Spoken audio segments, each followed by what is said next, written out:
My name is Sam Vaknin. I'm the author of Malignant Self-Love, Narcissism Revisited. Can't we just act civilized? Can't we remain on friendly terms with the narcissist? The relationship having broken down, separation having taken place, the divorce having been enacted, can't we simply stay on as friends? Well, never forget that narcissists, at least the full-fledged ones, are nice and friendly only when they need something, only when they want something from you. Narcissistic supply, help, support, votes, money, or the perennial goodie, sex. The narcissist prepares the ground, manipulates you, and then comes out with a small favor he needs, or asks you blatantly or surreptitiously for narcissistic supply, with sentences such as, "What did you think about my performance?" or "Do you really think I deserve the Nobel Prize?" and so on. Narcissists also seek out your friendship when they feel threatened, and they want to neuter the threat by smothering it with oozing pleasantries. So, for instance, if you threaten the narcissist with abandonment, the narcissist will try to regain your friendship as a way of countering your threat.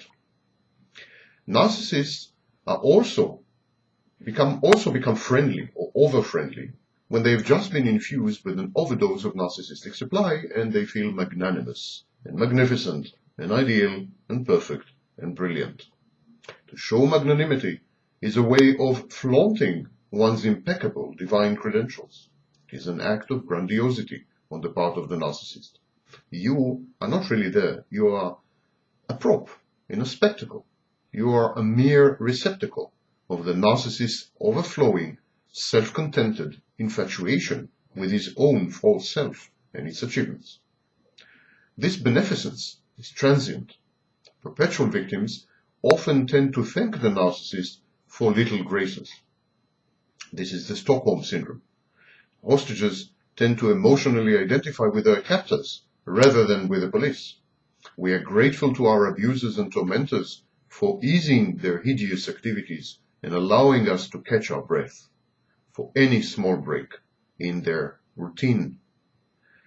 Some people say that they prefer to live with narcissists, to cater to their needs and to succumb to their whims, because this is the way they have been conditioned in early childhood and have been brought up.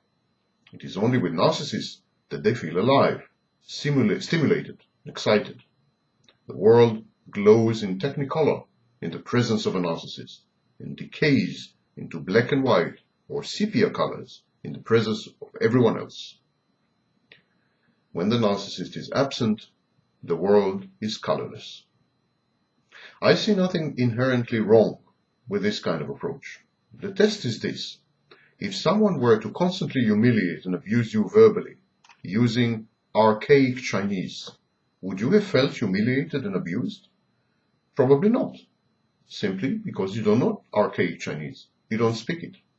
Some people have been conditioned by the narcissistic primary objects in their lives, by their parents, to treat narcissistic abuse as archaic Chinese, to turn a deaf ear. These people don't hear the abuse. They are not even aware of its existence. To them, it's a kind of background noise, and they can survive very nicely with it.